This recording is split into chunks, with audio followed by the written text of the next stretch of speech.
advocate, it seems he can still not talk back, but he can hear us. I would then request that he use another device if it's possible.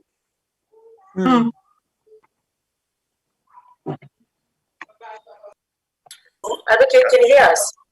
Okay. Yes, we can. I can hear you, Tsepiso. Chair, the difficulty is that the first question comes from Honorable Toto. And the first way of going around it is difficult. Chair? Let's proceed. Okay. Yes, we may proceed, Chair, whilst they're still trying to assist Honorable Toto. Perhaps as soon as he has been assisted, we will give an indication to the Chair. Recording in progress. Thank you very much, and afternoon, everybody. In keeping with our tradition, I will now bow to my right and bow to my left. And having done so, I will now request the delegates to observe a moment of silence for prayer or meditation.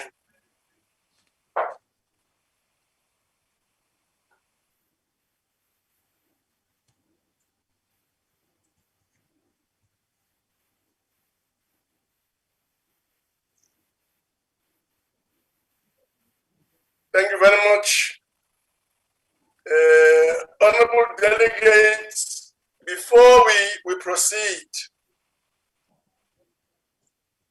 I would like to remind you of the following: that the virtual sitting constitutes a sitting of the National Council of Provinces, that the place of the sitting is deemed to be Cape Town, where the seat of the National Council of Provinces is, that delegates in the virtual sitting enjoy the same powers and privileges that apply in a sitting of the National Council of Provinces, that for the purpose of the quorum, all delegates are logged onto the virtual platform and shall be considered to be present.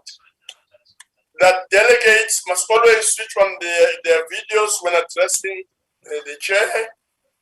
That delegates should ensure that the microphones on their gadgets are muted and must always remain muted. That the interpretation facility is active, and that any delegate who wishes to speak must use the raise your hand or the hand function. Honorable delegates, in accordance with Council Rule 2471, there will be no notice of motion or motions without notice. Honorable delegates, before we proceed to questions, I would like to take this opportunity to welcome the Deputy President of the Republic, as well as all the premiers that may be on the platform. Further, I would like to make the following remarks: that the time for reply by the Deputy President to a question is 5 minutes, that only 4 supplementary questions are allowed per question, that a member who has asked the initial question will be the first to be afforded an opportunity to ask the supplementary question, that the time for asking a supplementary question is 2 minutes, that the time for reply to a supplementary question is 4 minutes, and that the supplementary question must emanate from the initial question, as we all know.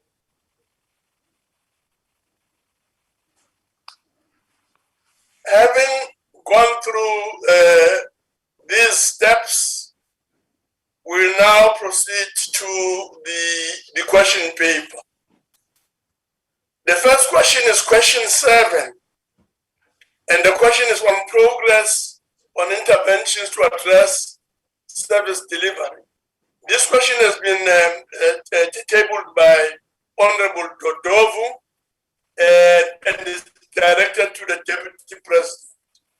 I now call on the Honorable Deputy President to respond to question number 7. Honorable Deputy President. Thank you. Thank you, Honorable Chairperson. Since the beginning of the sixth administration, we have placed building a capable and ethical state as the first priority of government.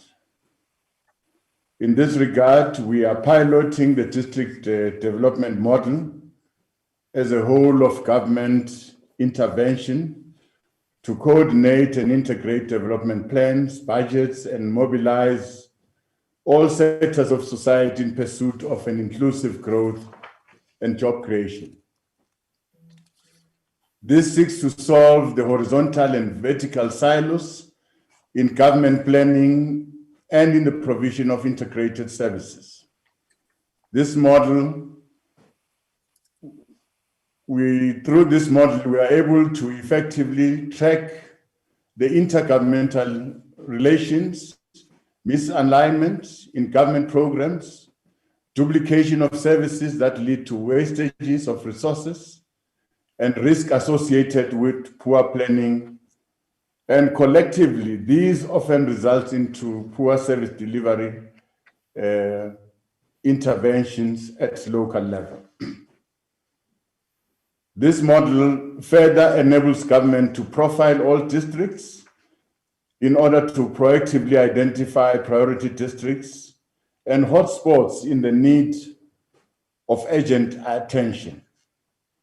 As a result, government through the Department of Cooperative Governance and Traditional Affairs is bolstering municipalities' internal capacity to plan, to deliver, operate, and maintain bulk services. Part of the challenges previously raised in the NCOP, which led to our ongoing intervention in Maluta Pofo, were protests as a result of disruption of services like water, electricity, and sanitation. Our experience thus far from the oversight visits that we have undertaken, as well as our interactions with local structures and provincial administrations, reaffirm the effective intervention to address provision of services which requires leadership and personnel with the requisite skills. Apart from the governance challenges resulting in the municipality being placed under administration, its prevailing distance between leadership of the municipality and the people. That is why part of our focus has been on facilitating intergovernmental collaboration, reinforcing public participation in resolving prevailing challenges in the municipality. We are hopeful that this will continue, more so as the municipality implements the court order around the provision of electricity, its management going forward. These multi-sectoral partnerships are critical in monitoring the implementation of intervention being made, as well as servicing early warning mechanisms. Any solution to prevailing challenges should be championed by the residents of the municipality to ensure their sustainability. This has been our emphasis during our engagement with the local communities, structures, and opposition parties in the municipality. While the issue of reliable provision of water has been one of the pressing issues in the municipality due to constant interruptions of electricity, we have found that sustainable resolution of this issue will depend on resolving the municipal escalating debt to ESCOM. In this regard, processes are underway to finalize the service level agreement between the municipality and ESCOM, including modalities for collections of revenue as directed by the court on the 8th of June this month. This will result in sustainable resolution of the municipal outstanding and escalating debt, which impact on reliable provision of water, sanitation, and other basic services. As public participation process on the details of this agreement has begun, and we expect this agreement to be signed before the end of the month. We have also directed that the construction of the Elizabeth Ross substation that will assist the municipality to deload substations within the proximity, that to be fast-tracked by addressing the issue of exceeding the notified maximum demand that results in unsustainable penalties to the municipality. Further, bulk water supply has been identified as another challenge experienced by the municipality. Efforts are underway to link the municipality's current 3 water supply systems, which include Metsi-Matso Dam, Sterfontein Dam, and Fika-Patso Dam. This will ensure that when one part of the system fails to supply water, the other one can augment supply, thus ensuring continuous water provision in the municipality. I can see Chairperson Yes. now. Point of time, Honorable Deputy President. It's supposed to be 5 minutes, but I can allow you to conclude. So my time has expired. Okay. Yes. Our intervention team will undertake a visit to Sterfontein Dam to track progress on this project that is meant to ensure sustainable supply of potable water to the greater Harrismith and Gwakwa areas. The municipality is also attending to the challenges of aged infrastructure that leads to water losses and bulk line reticulation system within the residential areas. Chairperson, want to call upon our communities to desist from vandalizing the infrastructure that brings water, that brings electricity. Also calling upon our communities to pay for services, pay for the water that we consume, and pay for the electricity that we consume so that we are in a position to maintain the infrastructure. Thank you very much. Thank you very much, Deputy President. The first supplementary question comes from Honorable Todovu. Honorable Todovu. Thank you very much, Honorable Chairperson. I want to thank the Deputy President for the elaborate response. Thank you very much for that, Honorable Deputy President. What is quite clear is that the challenges in Maluti-Aphofu municipality are related to leadership challenges at political level, at management level, as well as at technical level. There is also a problem of a weak tax base, which affects many municipalities across the country. And the district development model seeks to address these particular challenges. In Maluti-Aphofu, these challenges have created service delivery problems which led to protests. Just yesterday, there were lots of protests which were violent at Maluti-Aphofu. Now, my question is, what are the plans that are in place from the side of government to tackle this particular problem of tax base affecting Maluti-Aphofu and other municipalities and the leadership challenges as I asked? What is it that the government is doing in terms of the steps that it is taking? Thank you very much, Honorable Chairperson. Thank you very much, Deputy President.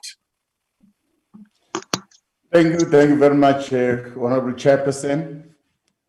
The first step that we are taking as government is to bring all the spheres of government together through the district development model, which is the platform where we are going to design and plan for the interventions that we want to make.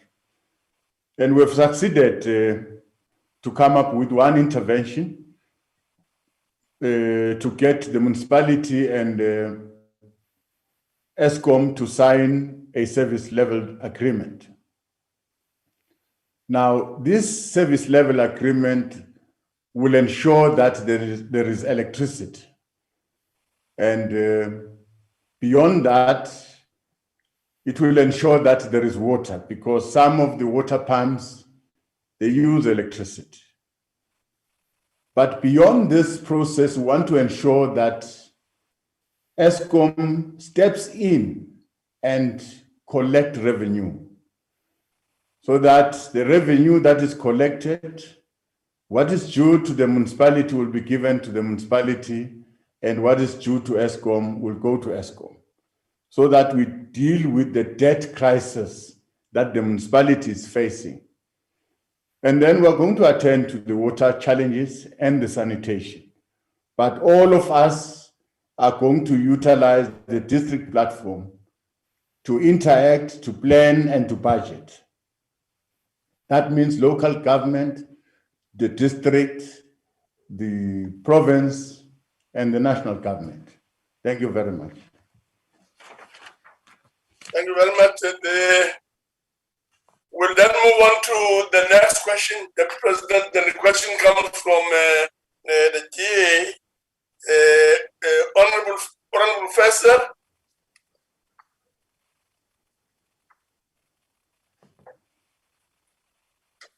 And the question is one, ESCOM takeover of electricity distribution in municipalities. This question comes from Honorable Mikalakis and is directed to the Deputy President. Oh, sorry. Chairperson. Sorry. Chairperson.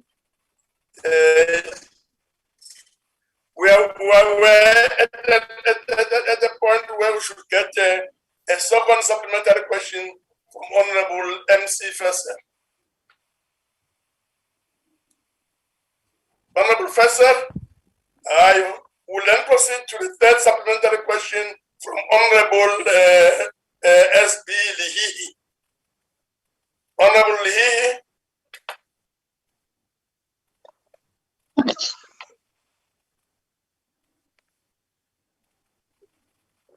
There seems to be a problem there with Honorable Lihihi. We'll move on to the fourth supplementary question from Honorable M.X. Ngwezi.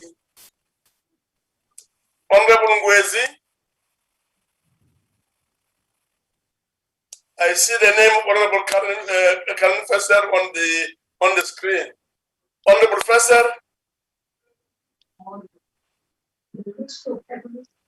Honorable. I'll start with Professor before I go to Ngwezi. Honorable Professor. Maasagis. Please proceed.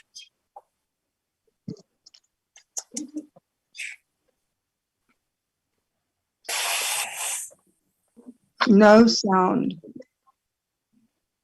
No sound. Yeah, we can hear you. Hello? Yeah, audible, yeah. Please proceed. Okay. Honorable Chair, I've got a problem here. I cannot hear anybody. No, but we can hear you. Please proceed. Honorable Chair. Honorable Chair, Yes. in the seeing that Honorable Fisser cannot hear you, she doesn't know that she has to do the follow-up question. So I'll stand in for her. Thank you very much. Please proceed. Honorable Deputy President, how will you regain control of ill-disciplined ANC members sabotaging municipalities and, in effect, keeping citizens hostage without any services, since all interventions failed to date and had no impact to rebuild sound financial governance to deliver services? Thank you, Chair. Yes. Honorable President, Deputy President. Thank you, Chair. Well, we agree with the honorable member that the first challenge that we are facing in Maluti Apofong is leadership. The working together of the leadership, the mayor, the speaker, and the chief whip in leading the municipality. Again, it's the problem of all the employees in the municipality, which probably have got a problem. Whether ngisabambekile nami ngicela ukukufonela nje the emva ko 3 shortage of minutes. the required skills, that is I'm one sorry, problem. Honourable Chair, sorry, Deputy President. We cannot hear the response because somebody is not muted. So Honorable at the background there to please take care and just be patient because we'll be going back to him. Please proceed, Deputy President. Thank you, Honorable Chairperson. I was saying the challenge of leadership, yes, it's a challenge that is facing a number of municipalities. But again, is the distance that is there between the people and the leadership in trying to resolve the problems that are there on a daily basis. Of course, we can't just apportion the blame to the municipality. Of course, our people also are also contributing to the bigger problem by not paying for the services, whether it's electricity, whether it's water. That is why we encourage them to pay. Of course, they've got complaints of saying the billing system is not correct, but some of our community members are connecting illegally into the system, whether it's a water system, whether it's a electricity system. These illegal connections, they steal from the municipality, they steal from ESCOM. And as a result, these entities are now currently in dire financial stress. So as much as we are calling for leadership to take up its position, we're also calling for our people to play their own part. Thank you very much. Thank you very much, Deputy President. The next question, supplemental question, will come from Honorable Lihihi. Before we go to Honorable Ngwezi, we'll start with Honorable Lihihi. Just to check one more time. Honorable Lihihi. Thank you, sir. Deputy President, in the past, the EFF raised a matter of the division of the revenue bill that has ensured that apartheid spatial planning and economies continue, especially the non-existent economies in former homelands which contribute to the service delivery challenges in municipalities. Municipalities such as Maluti Apofong is like many other municipalities such as Tulamela Municipality in Dembe, Buffalo City Metropolitan Municipality that has industrial sites such as Gimbaza and Jackson Fort Industrial, and many other municipalities that have a potential to localize economies. Deputy President, is it not time you allocate majority of taxes raised nationally, and should all municipalities be forced to spend more than 80% of the budget on products produced in communities? Thank you very much, Honorable Deputy President. Honorable Chairperson, it was very difficult to hear the question. The sound was a problem. I We don't can know ask, whether, yes.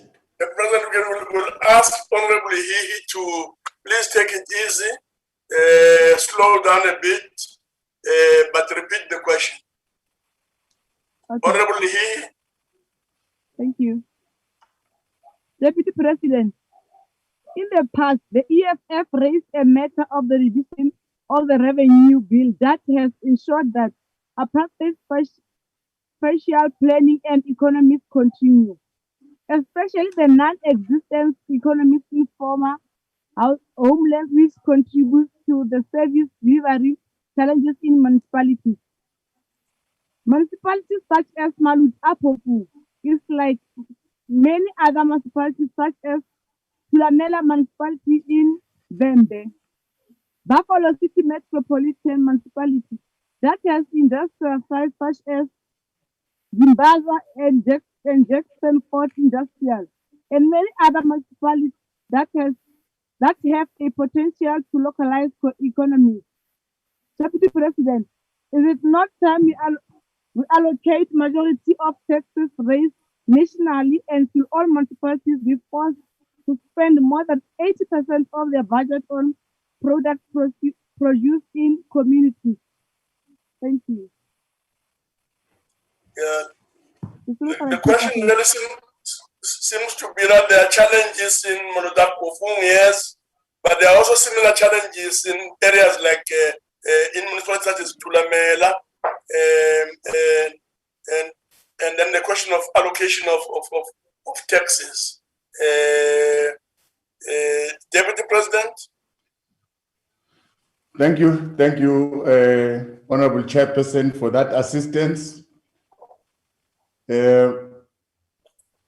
I take it, Honorable Chairperson, this current administration cannot continuously blame the apartheid government, apartheid spatial planning. We're almost now beyond 25 years into a new dispensation. Now, yes, we can complain about revenue, that some municipalities are unable to collect enough revenue to be able to discharge their function. But that cannot be correct. Because, for instance, in a situation like Maluta Pofo, we've got workers that are working for municipality, working for government, working for, we've got police, we've got nurses, all these people are earning a salary and they are staying within the vicinity of the municipality. All these people are supposed to contribute. They are supposed to pay for services because these people are employed. But all people cannot just behave like they are indigent, they don't want to pay for services that they consume. Well, the grievance from our people is that they are not billed correctly. As much as we are not billed correctly, but we are consuming.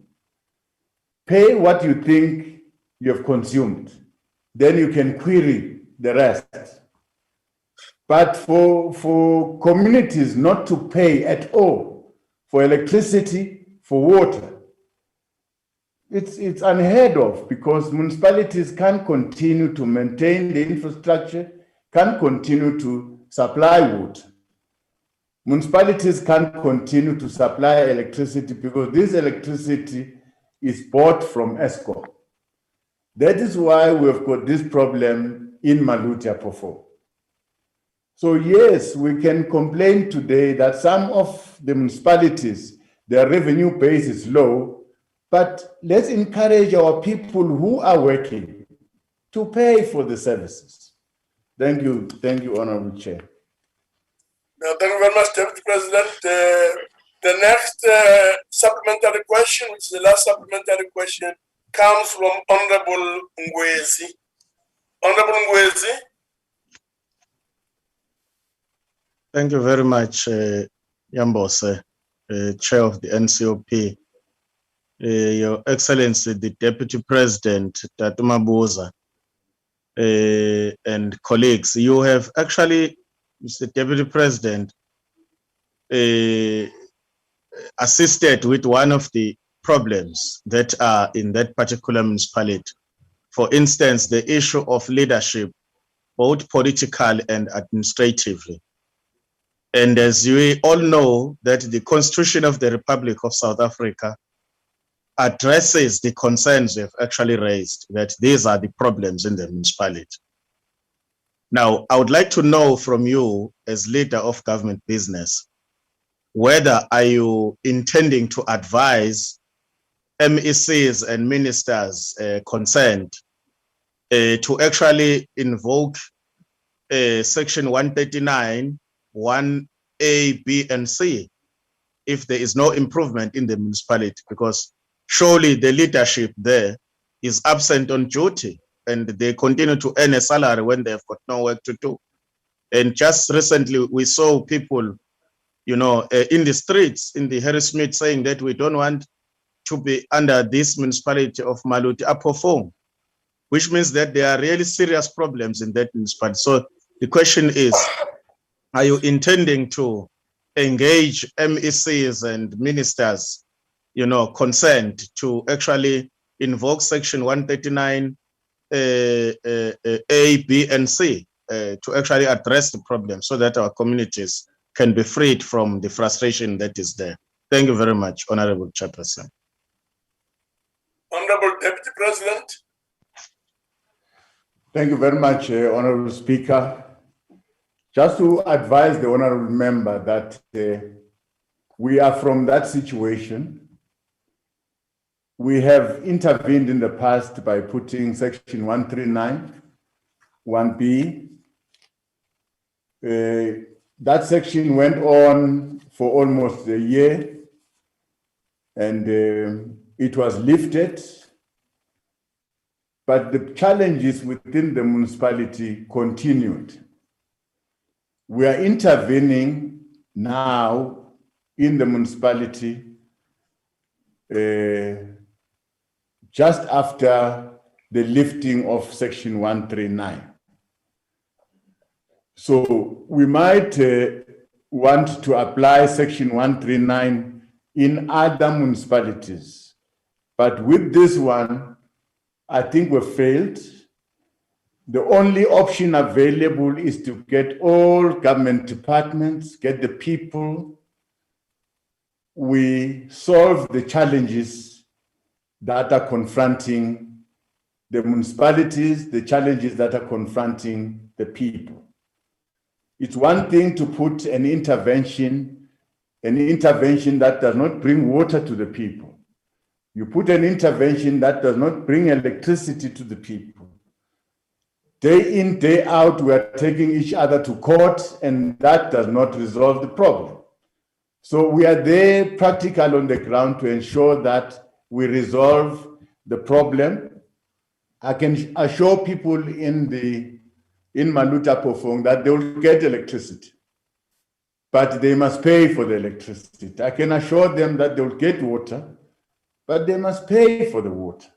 All the interventions that we're making are aimed at bringing water, aimed at bringing the necessary services, but my request is that they must pay, they must stand up.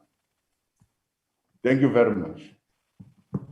Thank you very much, Deputy President. The next question is question number 8. This question is on ESCOM takeover of electricity distribution in municipalities.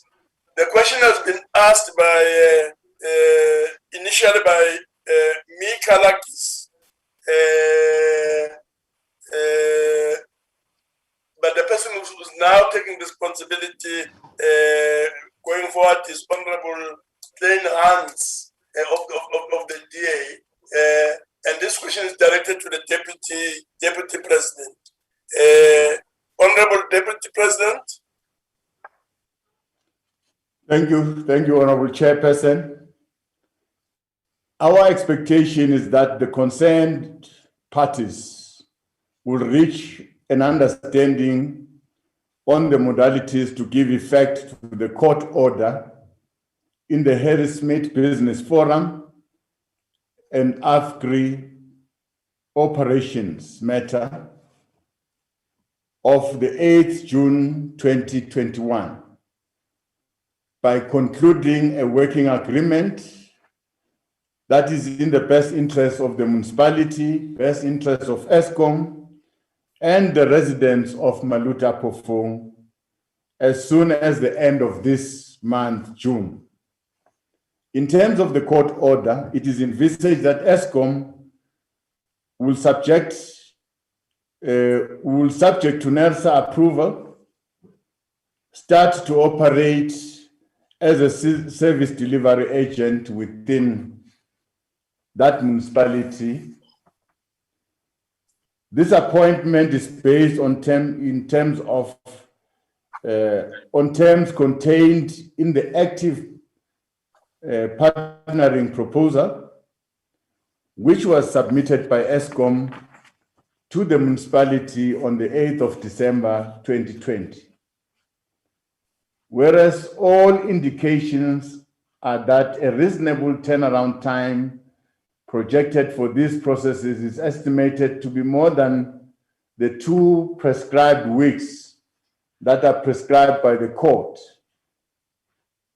Given the agents of the matter, the Department of Cooperative Governance is facilitating engagement between the affected stakeholders, that is ESCOM, and the municipality to finalize the service level agreement. These timelines take into consideration all necessary processes of ensuring that parties comply with the applicable legislation and prescripts, which apply in utilizing an external mechanism to deliver services on behalf of the municipality. Thank you very much. No, thank you very much, Honorable President. The first supplementary question will therefore come from Honorable PLENARY. PLENARY. Thank you, Chairperson. Thank you. And thank you to the Deputy President for his response.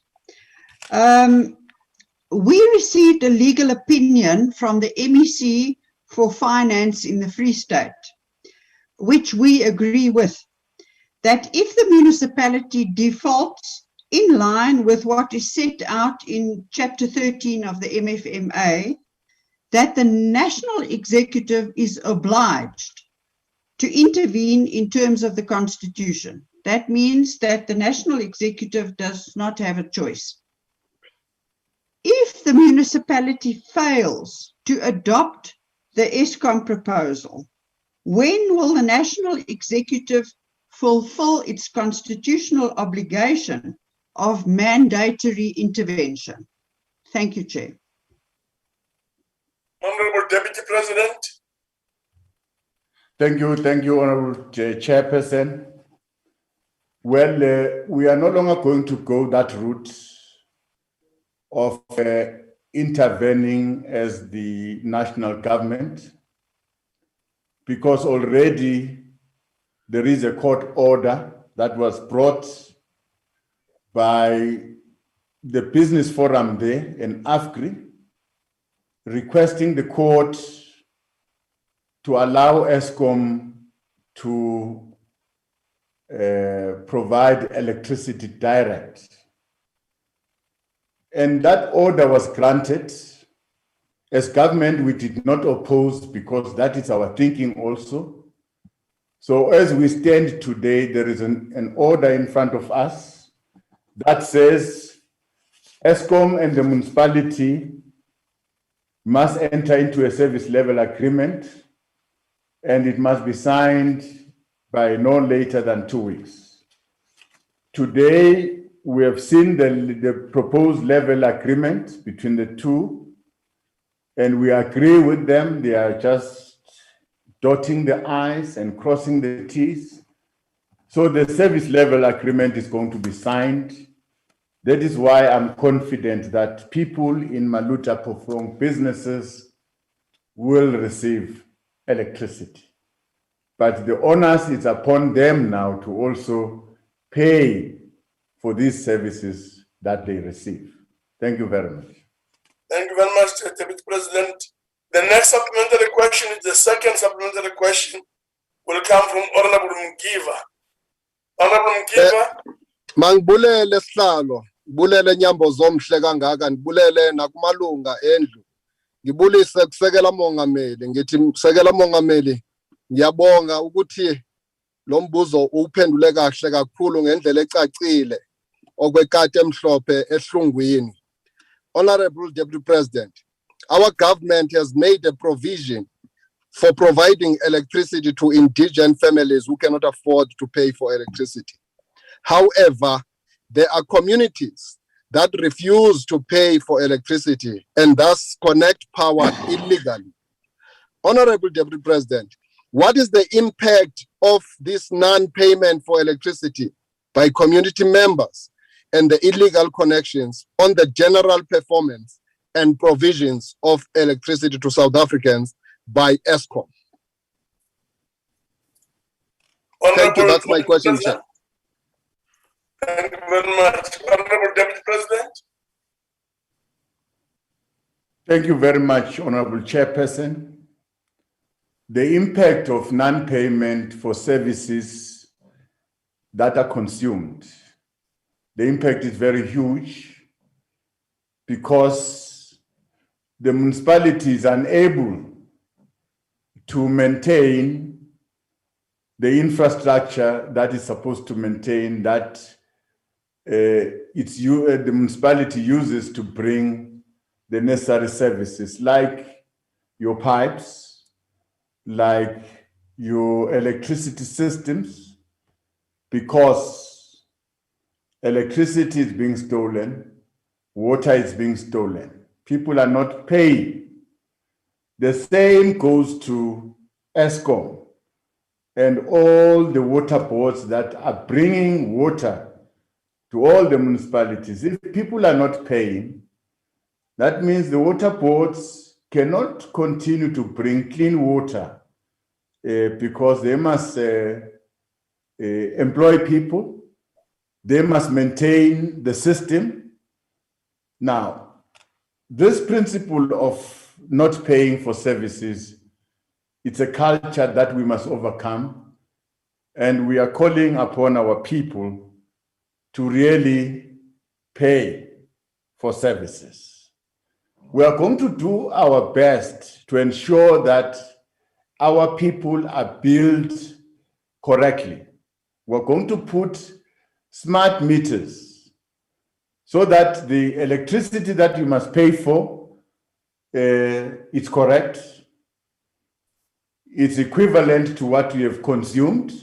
The water that you must pay for, it's equivalent to what you have consumed. Because that was a bone of contention. That was the cause of conflict. But the bottom line is that we should request our people to pay for services is the correct culture, so that those who are delivering the services can do so continuously. Thank you very much, Chairperson. Thank you very much, Deputy President. The third supplementary question will come from Honorable MAP De Bruin. Honorable De Bruin. Thank you, Chairperson. Honorable Deputy President, we all know the norm of municipalities to spend funds irregularly, especially funds retrieved from water and electricity use that is never paid over to the relevant entities. And we know that many municipalities, especially Maluti Upper Fong, rely on these funds to keep the boat afloat, however wrong it is. I understand and support the fact that ESCOM is taking over the distribution of electricity in Maluti Upper Fong. But we must also take into account that it takes away the municipality's ability to generate profits needed for service delivery. So my question would be, what measures and procedures have been put into place to accommodate for the loss of income to the municipality? And what is the balance between ESCOM retrieving its debt and the municipality losing its profits? And if the profit still goes to the municipality, how will the municipality be able to afford to settle its debt with ESCOM? Thank you. Honorable Deputy President. Thank you, Honorable Chairperson. The intention of the service level agreement is to allow ESCOM to take over the distribution of electricity of course, collect the revenue after that. Now, ESCOM will then give the municipality what is due to the municipality out of the revenue collected, and also take the revenue that belongs to ESCOM. But in this case, ESCOM is going to bring the necessary skills that will help to maintain the infrastructure that brings the electricity, meaning the people. But the advantage is that ESCOM, as much as it's going to bring outside people, these people are going to train the municipal employees that will remain to retain the system. Now, we are going to follow such a model in all the municipalities that are owing ESCOM, because municipalities on their own, they are unable to pay ESCOM. So allow ESCOM to distribute, to collect the revenue, pay what is due to the municipality, and keep the rest. And in the process, probably help and maintain the infrastructure, but also try and capacitate the workers in the municipalities. That is the intention. The service level agreement is for a particular period. It's not going to be forever, because the reticulation, the distribution of energy, the distribution of water, it's a function that belongs to municipalities. Thank you very much. Thank you, Deputy President. The last and fourth supplementary question comes from Honorable M.S. Muletsane. Honorable Muletsane. Thank you, Chairperson. Deputy President, electricity distribution has led to economic activities in the area. We have a network of small entrepreneurs, what we call electricity vendors. Even though they often sell electricity at an inflated prices, something that could have been solved by regulation and making ESCOM sustainable. What is going to happen to those electricity vendors in Maluti Apofu? Thank you, Chairperson. Honorable Deputy President. Thank you very much, Honorable Chairperson. These electricity vendors and some of the businesses, small businesses in the area, are the ones that have taken the municipality to court, because the municipality was failing now to supply electricity because of the standoff between the municipality and ESCOM. So those people who took the municipality to court are these vendors, are the SMMEs there, and South Africa, AFCRI.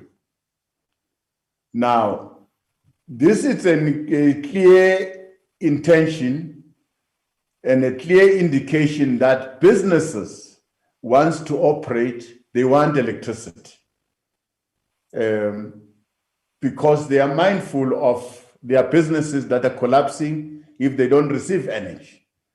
They were advocating for ESCOM to deliver electricity direct. So this is going to happen for a small duration, probably a period of 4 to 5 years. And then if the debt is settled, the municipality will then take over the distribution of electricity. We hope by that time, things will have normalized. Thank you very much. Thank you very much, Deputy President. The next question is a question on government COVID-19 response and fast-tracking vaccination process. This question comes from Honorable Gillian, and is directed to the Deputy President. Deputy President.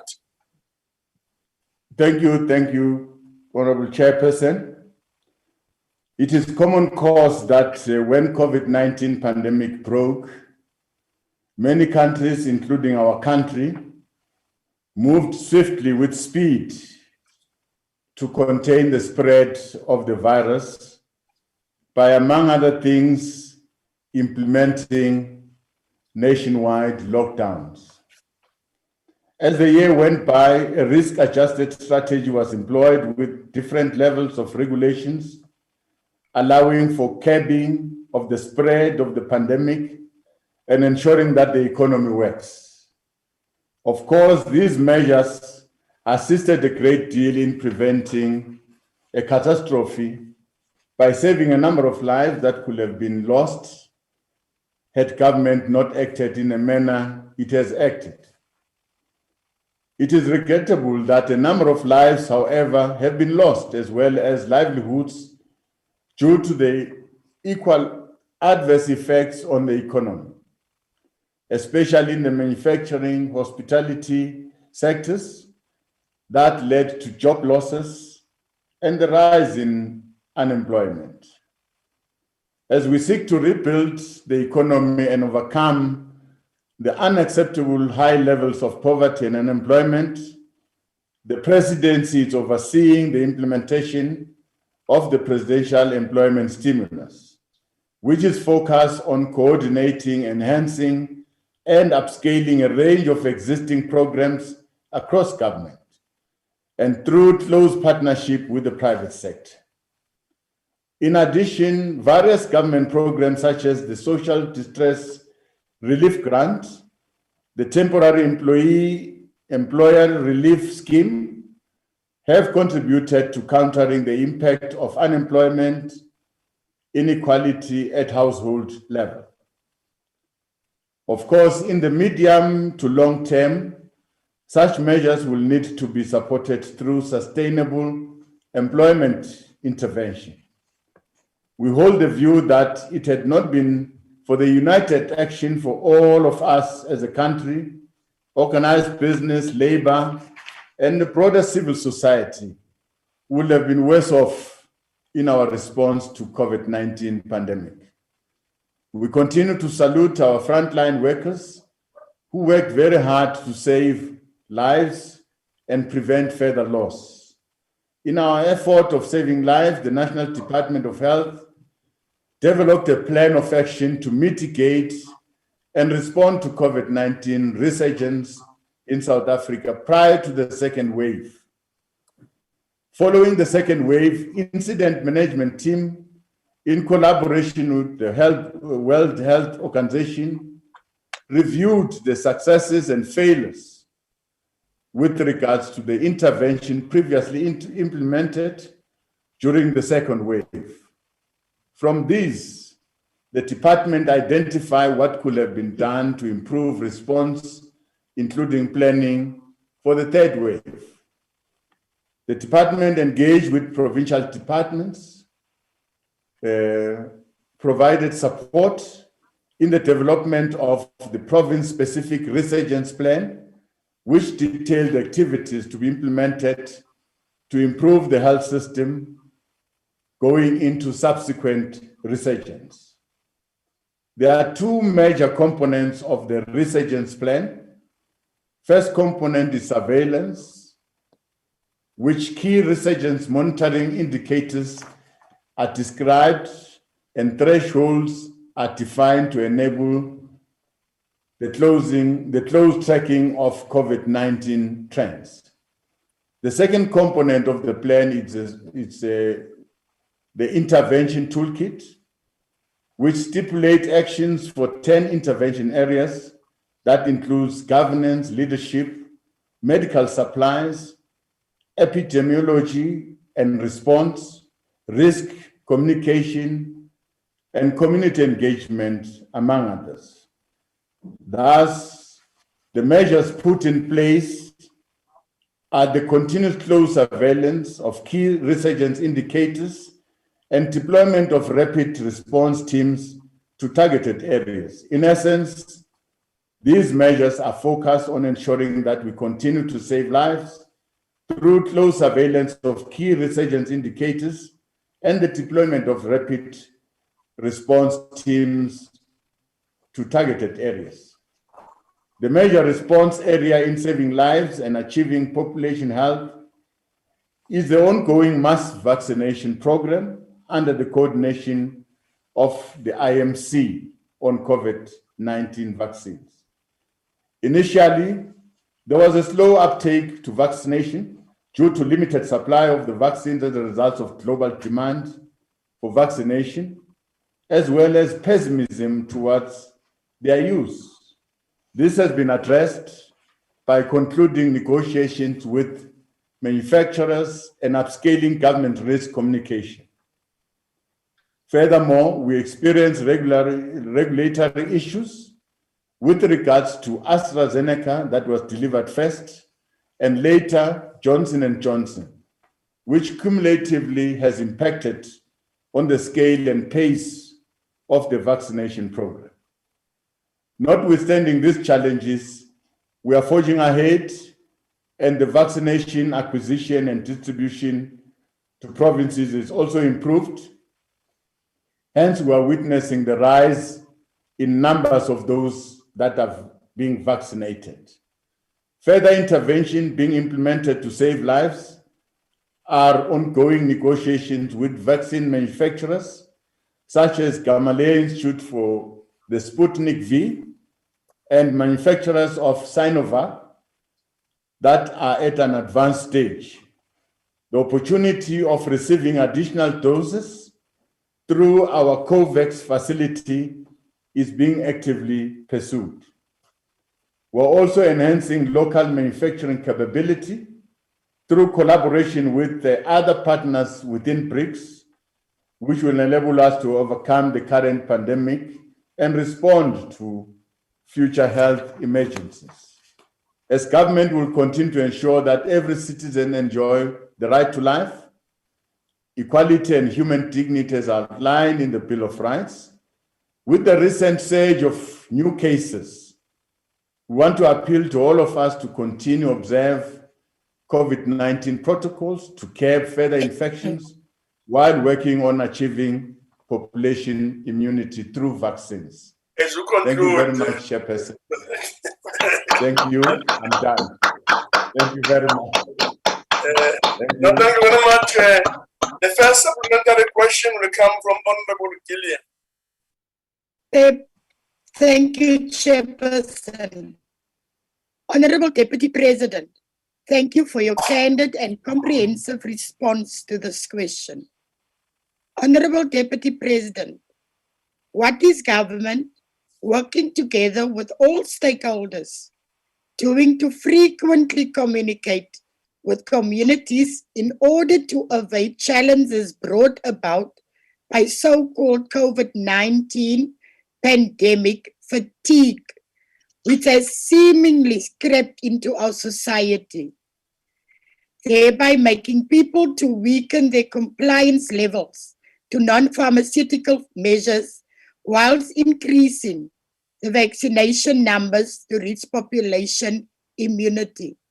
Furthermore, considering that more than 100 member states of the United Nations support the TRIPS waiver, how are we going to wrap up our capacity to manufacture more vaccines for the benefit of our country and the continent? Thank you. Honorable Deputy President.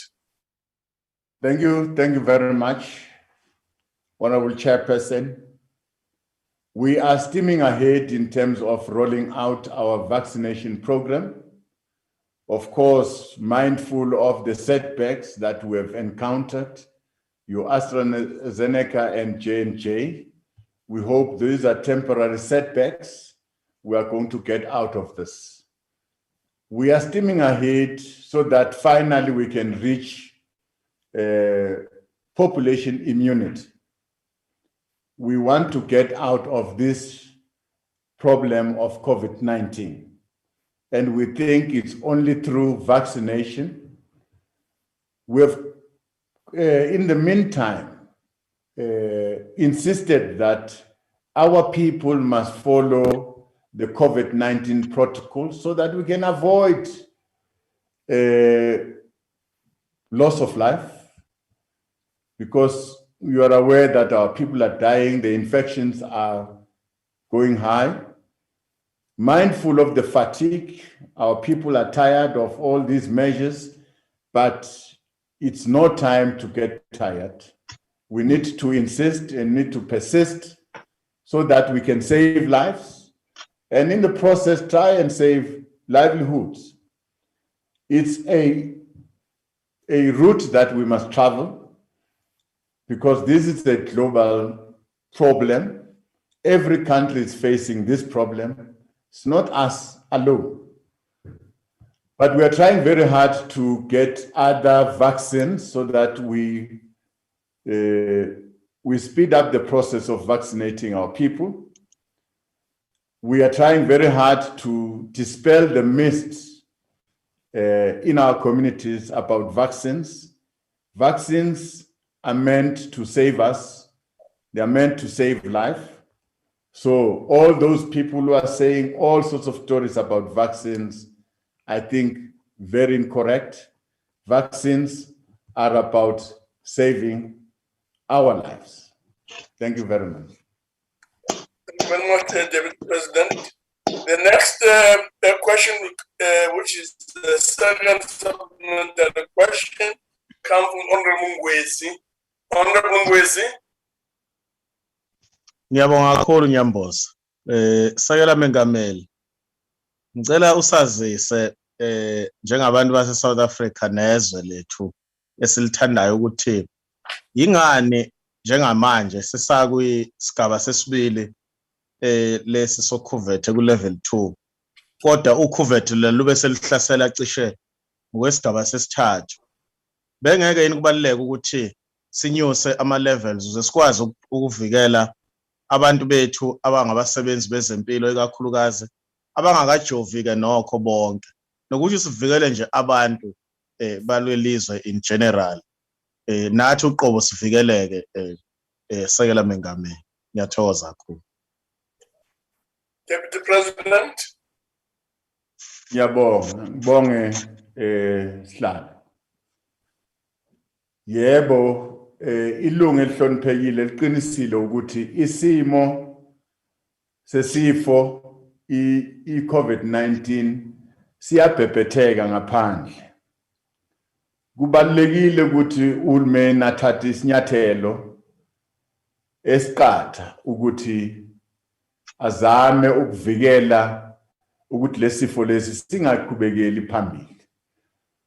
Uyakwenza ke uhulumeni njalo, uyahlangana abe elulekwa abo-society ukuthi hayi uma kwenzeka kanje naku singakwenza, naku singakwenza. Kodwa ke konke sikwenzayo sisuke sizama ukuphephisa impilo, siphephise futhi nemisebenzi ukuthi abantu bakhona ukuqhubeka basebenze kodwa baphephe futhi.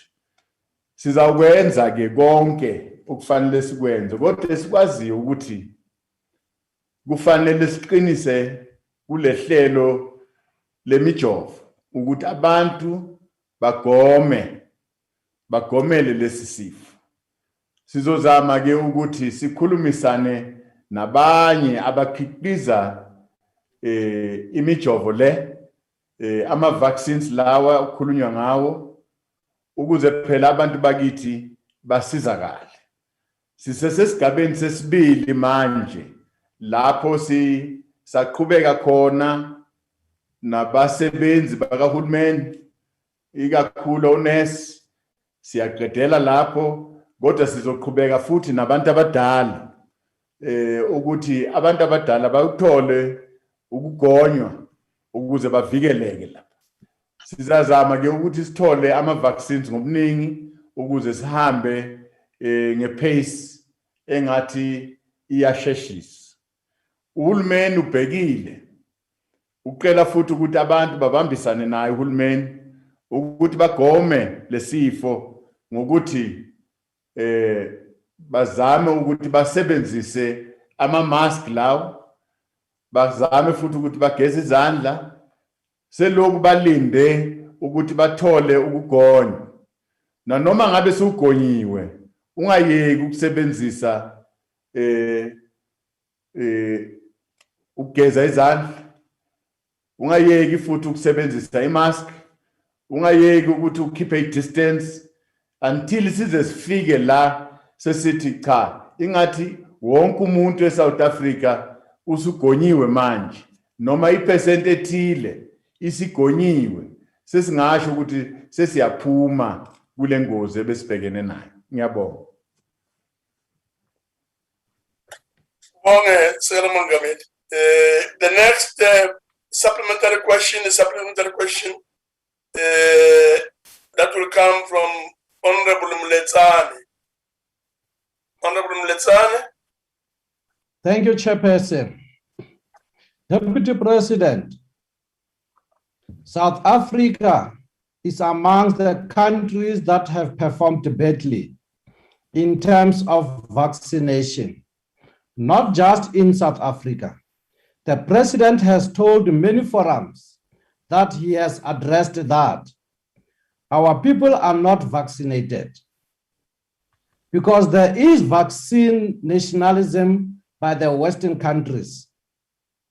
Can you please explain to the people of Trofimvava, Giyani, Nhlanzeni, Marikana, and Alexandra, what is this vaccine nationalism and what has the government done about it? Thank you, Chairperson. Honorable Deputy President. Thank you very much, Honorable Chairperson. Firstly, I must say that the South African government has tried its level best to ensure that our people get vaccinated.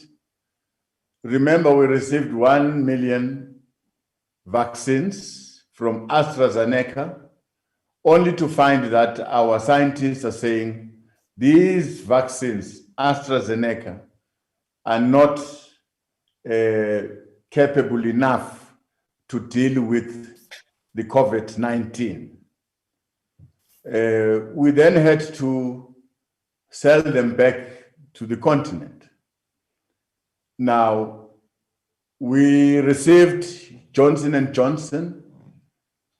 We proceeded with Johnson & Johnson vaccinating our health workers. In the process, we received Pfizer.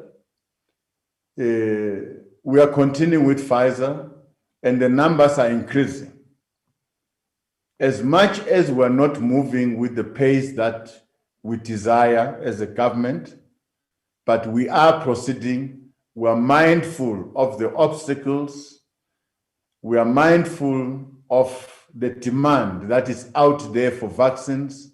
A number of countries are also looking for vaccines. All of us, to a point where some countries have complained to say, we need also to look at developing countries. We must help them to get these vaccines. It's not only those big countries, those that are producing these vaccines, that they must get them first. They must also think of countries that are developing. That message has reached the leaders of the world, and I'm sure there is a very change of attitude in terms of the supply of vaccines. South Africa and India led a campaign to relax the TRIPS, the waiver of intellectual properties. That it's a struggle that is ongoing, so that countries that have got capabilities, countries can develop their own capabilities to manufacture vaccines. And we are one of those countries that we are ready to steam ahead in terms of our research and the development of vaccines. Thank you very much. Thank you very much, Deputy President. The last supplementary question comes from Honorable Ryder. Honorable Ryder. Thank you very much, Chairperson. Mr. Mabuza, South Africans have many questions, particularly around the vaccine rollout. And as you mentioned earlier in your response, you said that there are many myths and conspiracy theories that government needs to deal with. Now, Deputy President, considering your double responsibility, firstly as the leader of government business, and secondly as the champion that was appointed by the President to oversee the vaccine procurement and rollout, will you commit to holding a press conference, including a question and answer session, to address South Africans on the perceived failures of the vaccine rollout, especially now as it appears that Minister Mkhize is about to leave office under a cloud of controversy following the exposure of his corruption?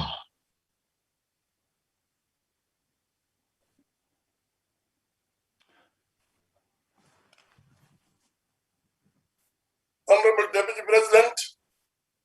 Thank you, Honorable Chairperson. I cannot just jet in and talk. I should be allowed by the Chairperson. Now, Chair, thanks for the follow-up question.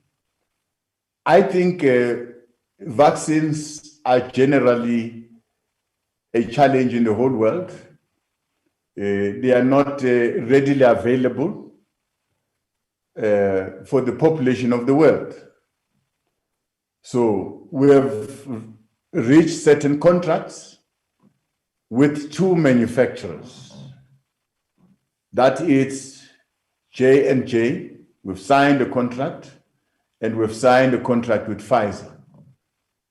Now, you'll remember that J&J is currently facing a hurdle in the United States, where the FDA is looking at the challenge. It's a regulator, and we cannot put political pressure on a regulator because they are looking at the efficacy and the safety of the medication. So we should desist from putting political pressure on regulators that they must regulate and check the safety of all these vaccines. So we are now waiting in terms of J&J, but currently we are receiving Pfizer, and at a very incremental way. I think we are proceeding with the vaccination. Of course, not at the pace that we envisage or that we want. We would have loved to have increased our pace, but because of the availability, we are proceeding with Pfizer. We are waiting for our regulator, SAPRA, to look at these other manufacturers, that is Sinovac from China and Sputnik V from Russia. We want them to conclude their regulatory processes, and we are told that with regards to Sinovac, we're almost at the tail end of these processes. We might get a green light for us to utilize Sinovac. So yes, we're proceeding with our vaccination. We're not going to stop. And I'm sure down the line, J&J will come into operation, and we're going to increase our pace. The suspension of the minister will not probably hinder the rollout of the vaccination. There is an acting minister now in place. She's on the job. She's pushing very hard to continue the rollout of our vaccination program. Thank you very much. Thank you very much, Deputy President. The next question is question number 10. This question is on implementation of empowerment models. It's from SF Detroit and is directed to the Deputy President. Honorable Deputy President. Thank you, Honorable Chairperson. The 25-year review by government does indicate that corruption, real and perceived, has hampered the delivery of services and further entrenched inequality and opportunity, including constraining the ability of state-owned enterprises to contribute optimally in regard to the developmental agenda. However, in line with the National Development Plan, which envisages a well-run, a coordinated state institution consistently delivering high-quality services, government has measures in place to prevent acts of corruption and nepotism in the implementation of economic empowerment models, as well as consequence management to address any breaches. There is also a national anti-corruption strategy adopted in November 2020, which seeks to strengthen the fight against corruption. The strategy rallies everyone towards a common goal in the fight against corruption. At a broad empowerment policy level, government has since 2003 utilized the broad-based Black economic empowerment policy as a thrust to anchor empowerment models and enable socio-economic transformation of our country. Through the Department of Trade and Industry and Competition, government introduced guidelines on how to implement empowerment, and these are embedded in the codes of good practice that introduce measurements principles based on the best practice model. Therefore, social partners must ensure that there is accountability in their implementation of economic empowerment to increase the effective participation of the majority of our people in the economy.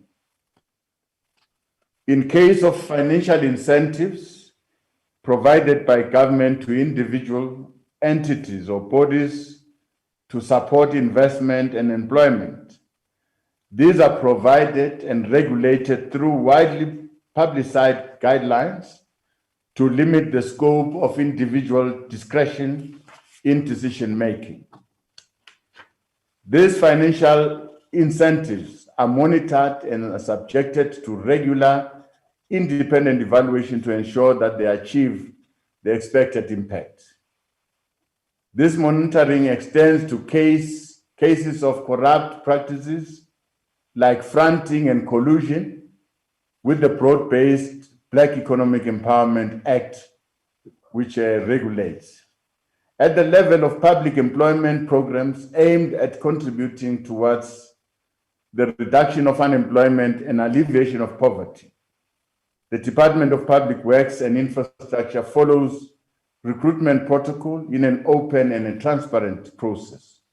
For instance, in the case of the National Youth Service programs, adverts for learners are placed openly to provide equal opportunities. In addition, the learners are selected through an assessment instrument that provides equal opportunities to different potential learners to ensure fairness. For different incentive grants administered by the Department of Public Works, funds are only transferred once agreement with detailed project lists are signed with eligible public bodies. Furthermore, site visits are carried out to verify compliance with the EPWP principles to improve monitoring. These guidelines promote the principle of fairness, transparency, and accountability. Of course, we do not need to be aware that in communities where there are high levels of unemployment and in which public employment opportunities will not be available to all, an impression might be created that exclusion is as a result of corrupt practices and sometimes based on party political affiliation or other grounds. That is why recruitment should always occur in a very transparent manner that can be verified by the community at large. As government, we are committed not only to root out corruption, but also to strengthen the environment in which public representatives and officials alike can perform their duties and responsibilities to the highest standard of ethics and integrity. Thank you, Honorable Chairperson. Thank you very much, Deputy President. The first supplementary question comes from Honorable Detroit. Thank you, Honorable Chair. Deputy President, through you, Chair, I put it to you that these strategies and measures that you mentioned are at the moment light castles, dreams and fables, with respect. Because the strategies are there, but it's not being implemented. And I'm referring specifically to strategies like consequence management. South Africa is currently deteriorating financial, socio-economic welfare, and the dire state of infrastructure and high employment rate are examples of the failed implementation of unrealistic and discriminative empowerment tools. Empowerment models that are there to benefit some to the detriment of others and the country.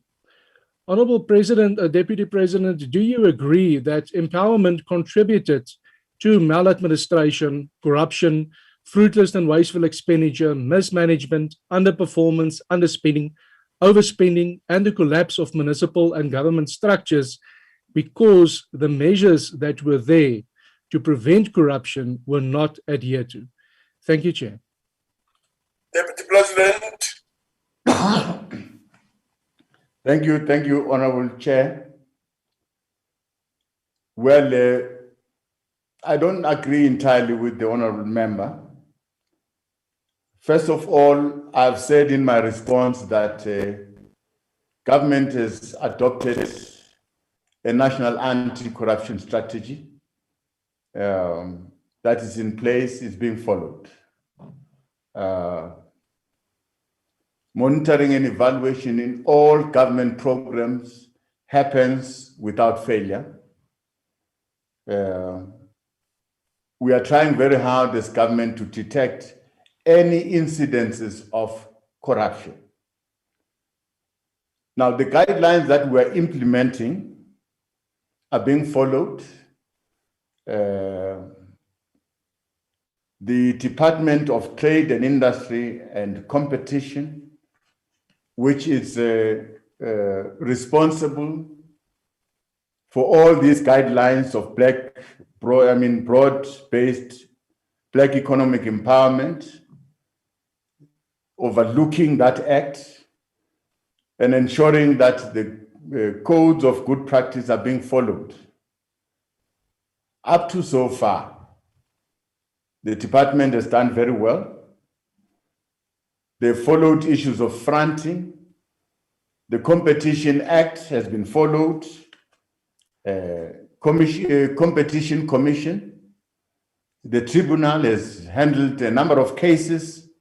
So yes, there are institutions that we've created that will deal with any corrupt activities in our empowerment models. Of course, we are not saying this is watertight, but if there is an incident that the honorable member is aware of, it is his responsibility to report that incident to these relevant bodies and institutions so that all of us take responsibility in the running of our country. Thank you very much. Thank you very much, Deputy President. The second supplementary question comes from Honorable T.J. Protestant. Honorable Tim.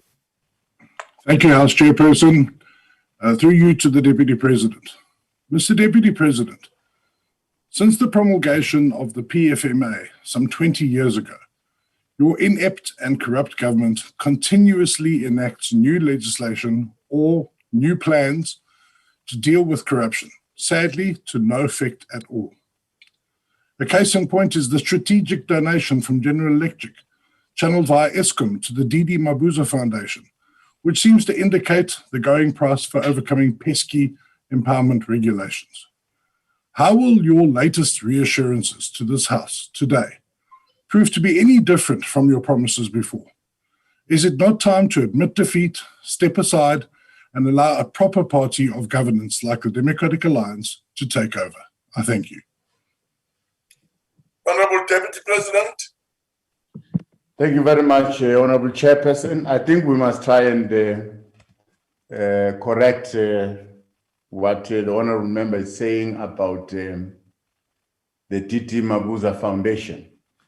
Having received a donation from ESCOM, if I'm correct, a company that is doing work for ESCOM called General Electric. To the Honorable Member and to all South Africans, that has not happened. The foundation has not received any donation from ESCOM or any companies that are working for ESCOM. The account for the foundation, it's open for everyone to scrutinize. If there's anyone who has got information to the contrary, we request that person to approach the law enforcement agencies. No money has been received in that foundation. No request has been made to any company to donate. It's quite strange that people can come and just give you a donation, having not requested for that donation. So I want to put it very clear that that matter does not exist. But if there's anyone like the Honorable Member, looks like he has got information, he can approach the law enforcement agencies so that the right thing is done. The government of the ANC, especially under the leadership of President Ramaphosa, we've tried very hard to rebuild the institutions of law enforcement, and we must really accredit those institutions for the good work that they are doing to fight corruption. Of course, there might be incidences that we can see. We must also help these institutions. We must also report incidences of corruption so that we help them to really deal with the corruption. It's not really to talk about corruption. Talking about corruption does not end corruption. Corruption must be dealt with by the relevant institutions so that it's a thing of the past. Of course, people that are trying to defraud the state will always be ahead of the curve. They will try and read our legislation. They will try and manipulate our legislations. And from time to time as government, we're looking at amending our legislation so that we keep up the pace, we fight corruption. Corruption is not static. It moves with technology. So as governments, we must also move with technology and equip ourselves to fight corruption. Thank you very much. Thank you very much, Deputy President. The next supplementary question comes from Honorable Lihihi. Honorable Lihihi. Thank you, Mudraskilo. Deputy President, there are some who argue that strategies for the empowerment models themselves are based on corruption. The strategy of empowerment that led to the current President Cyril Ramaphosa's New African Investment Limited that made him a billionaire without ever producing anything is evidence of corruption. Shouldn't the country move towards nationalization of strategic sectors of the economy to allow broad-based distribution of resources so that we have millions of people participate in the economy instead of empowerment deals that benefits the few like it did with Cyril Ramaphosa and few of his friends. Yeah,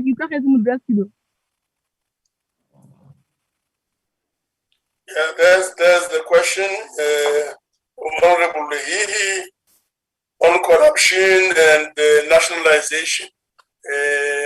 Honorable Deputy President. Thank you very much,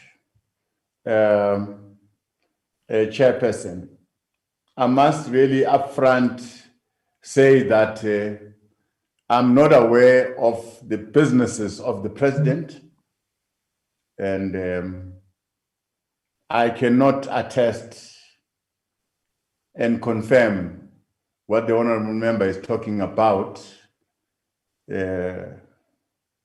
All I know is that the President was involved in business and he was doing his business openly, above board. All the businesses that we've supported as government through our BBBEE Act, all those were done in a very transparent manner.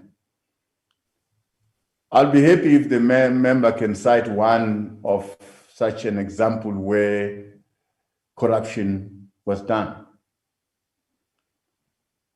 A number of SMMEs have been assisted by government, and we still continue to assist them without really selecting these SMMEs. But we must say our people must stand up and present themselves, form themselves into small enterprises, form themselves into cooperatives, and approach institutions of government for assistance.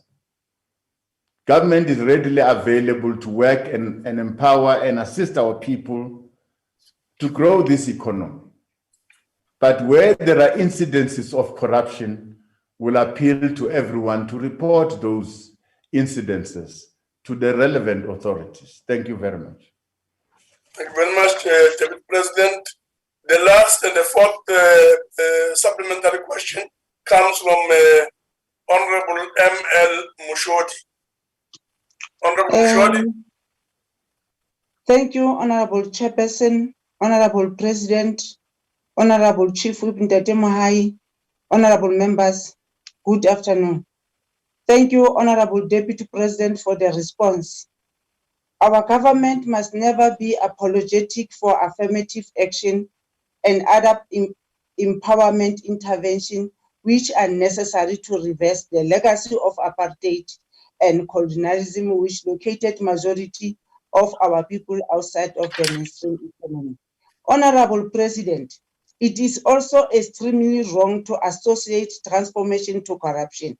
Government must deal with corruption, but this cannot be used as a reason to undermine fundamental transformation of our society. We welcome the spirit of ongoing arrest of corruption element in our government and private sector. Honorable Deputy President, my follow-up question is, what measures will government put in place to deal with those who resist transformation as well as those who flout procurement processes? Thank you, Honorable Chairperson and His Excellency Deputy President. Thank you. Honorable Deputy President. Thank you very much, Chairperson. Let me assure the honorable member that as government, we are duty-bound to proceed with our process of transforming the landscape of our country, empowering the people, growing our economy, fighting unemployment and inequalities. So that responsibility is on the shoulders of government and will proceed. Of course, there are people who are utilizing the different empowerment models that are there to enrich themselves, who are flouting these procedures. Those people would not go unnoticed. Our institutions that are ready to deal with corruptions, they will always be out there to find those people who want to try and subvert and undermine our procedures by doing corrupt things. So we'll continue to fight corruptions, but fighting corruption will not stop us from continuing with our transformation. For instance, we'll continue to empower women and young people in the agricultural sector. We'll continue to prioritize land donation to all these sectors that we think they've been previously excluded, so that we allow new entrances in the agricultural sector. Young people and women, they must own land and they must be actively participate and be productive in this sector. So this is going to happen, but all those people that are trying to utilize government models, empowerment models to enrich themselves, our law enforcement structures will deal with those people. Thank you very much. Thank you very much, Deputy President. The next question is question 11. Question 11 is on provision of critical infrastructure to farming communities. This question has been raised by and tabled by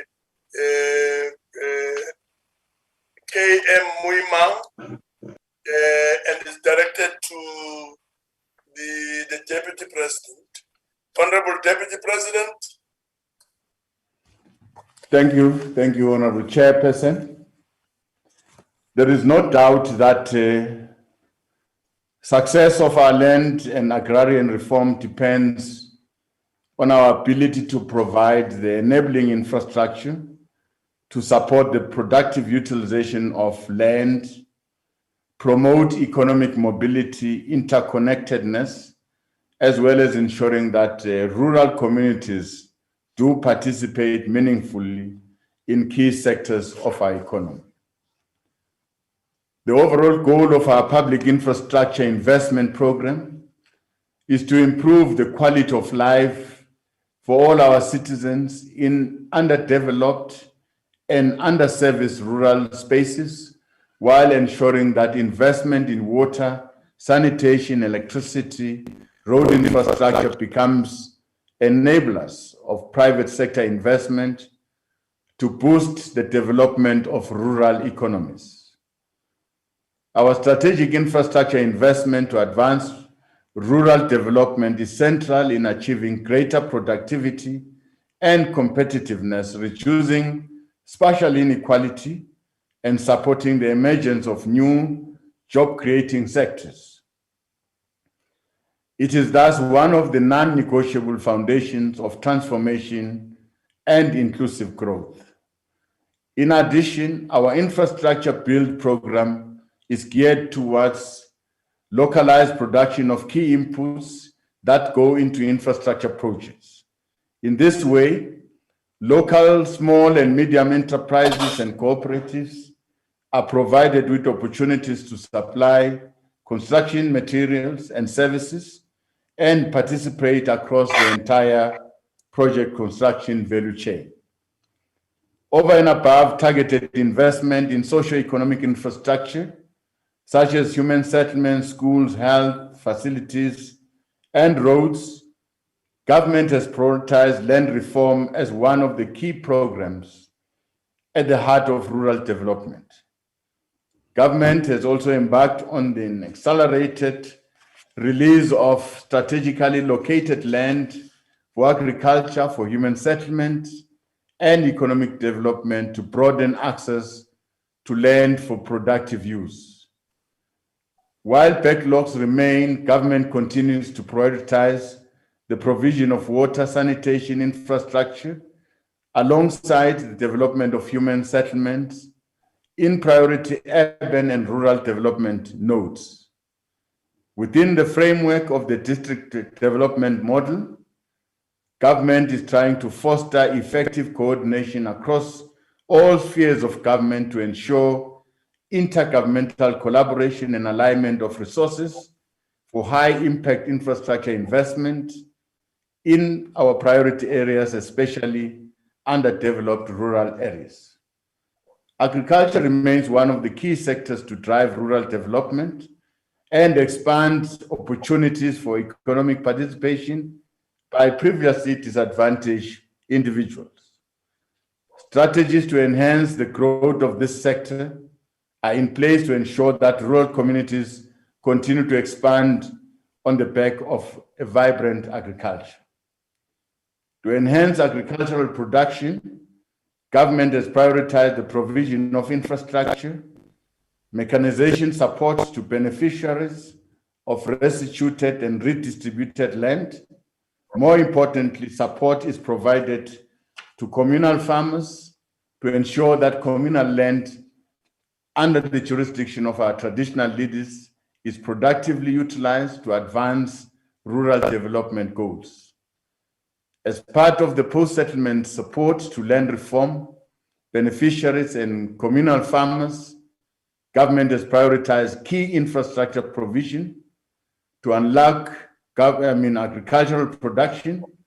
Among other support measures, they include the revitalization of irrigation schemes, dipping tanks, livestock vaccines to manage biosecurity risk, storage and agro-processing infrastructure, rural access roads to enable logistical mobility for fresh produce and livestock products. In addition to critical infrastructure, government support also includes the provision of farming implements, equipment, and production inputs to ensure that emerging farmers and beneficiaries of land reform experience no form of barriers to meaningful participation in agricultural sector. As government will continue to ensure that farmers access the requisite technical and financial assistance to expand their farming operations through the creation of enabling platforms, domestic and international market expansion for their produce. Honorable Chairperson, with regards to the Northern Cape, the home province of the honorable member, we have been advised that the province has over the years been involved in major infrastructure projects such as the Valharts Revitalization Scheme and the Namakwai Special Economic Zone as part of an ongoing effort to revitalize the economy of that province. The Valharts Revitalization Scheme, covering over 35,000 hectares, which includes Taung irrigation portion in Northwest, is part of the Strategic Infrastructure Projects 11. The scheme seeks to refurbish bulk water and in-farm water distribution and irrigation infrastructure in the Valharts area. The irrigation scheme contributes to supporting agriculture in the province. Government is aware of the challenges that are faced by the Community Property Association that the honorable member is talking about. We have been advised that efforts are being made to address these challenges of the CPAs, including the provision of support through collaborative efforts across all spheres of government. We are aware of the need to strengthen intergovernmental cooperation and integration program across the three spheres of government. The district model provides that institutional platform to enhance integrated planning leadership, coordination, and integration at programs implementation level. This approach is intended to foster coordination, leadership contribution to resolving all the challenges that are faced by our communities. With regard to the Richardsveld Community Property Association, Deputy President. thank you very much, which is currently under administration, there is a steering committee made up of district, provincial representation, facilitated by the Office of the Premier in the province. While we appreciate the reports that have been received, as the presidency would like to commit to this August House that our team will undertake a comprehensive investigation and analysis of the challenges facing by the Richveld, Murema, and Skimit CPA. Once completed, we will work with the Department of Agriculture, Rural Development and Land Reform and the province to implement key recommendations and interventions that will resolve the challenges faced by these CPAs, and then we'll revert back to the House. Thank you very much. Thank you very much, Deputy President. The first supplementary question comes from Honorable K.M. Muima. Honorable Muima.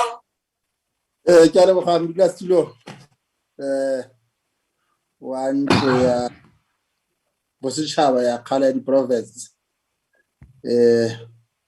Allow me indeed to also express my heartfelt gratitude to the Deputy President for the comprehensive manner in which the DP has responded.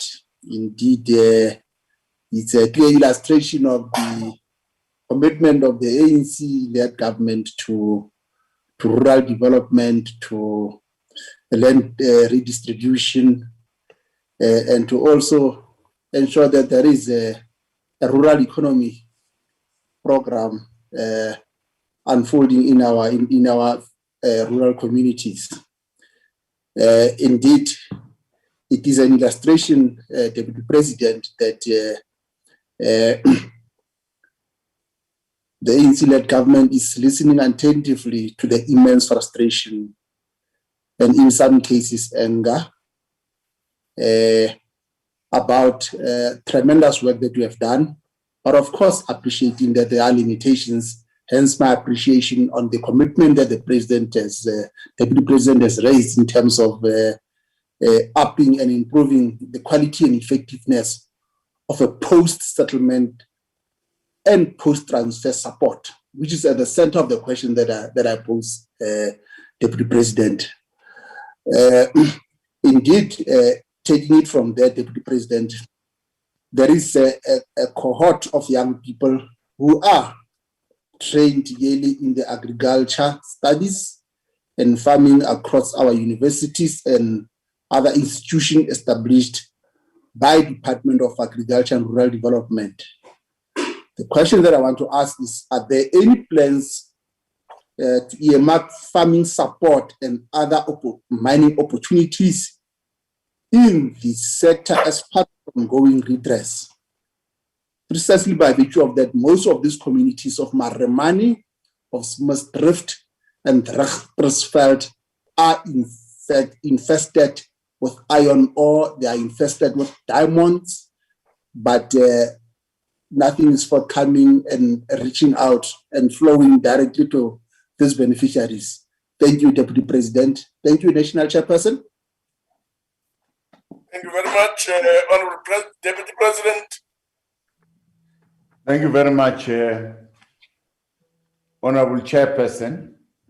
Like I've said, that we are going to send a team from the presidency that will visit the Maremane and the Skemisdrift and Richterveld CPAs and see what support can be given to these people that have received their restituted land.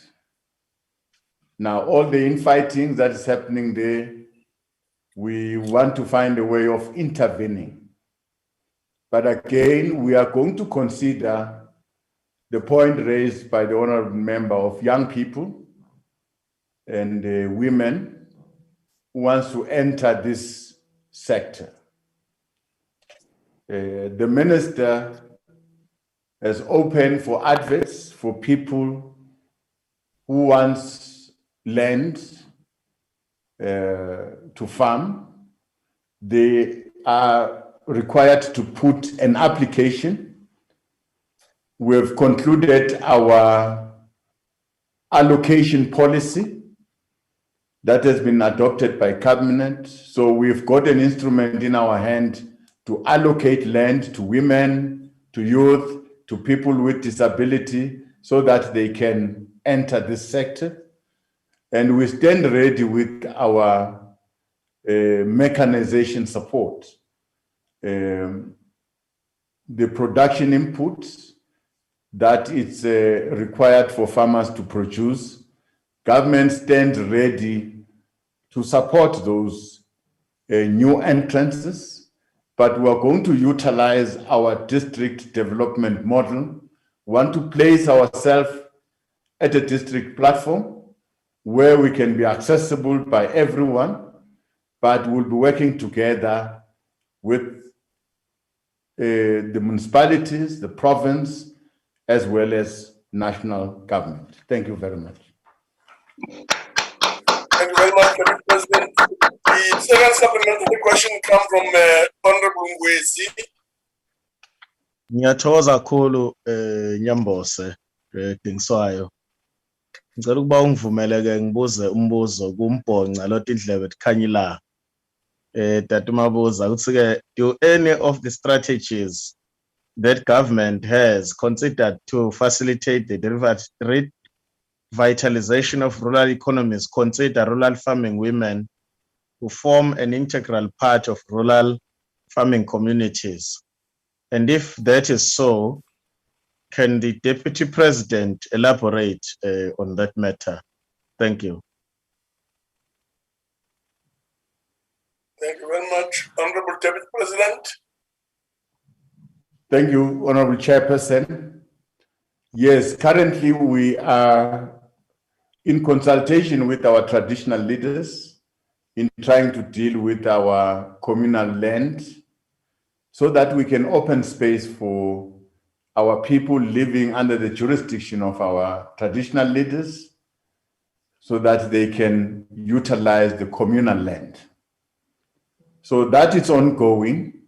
But beyond that, the Department of Agriculture is opening up for new entrances, and we've targeted women, we've targeted young people, especially those who are living in rural areas. They know how to plow, they know how to look after stock.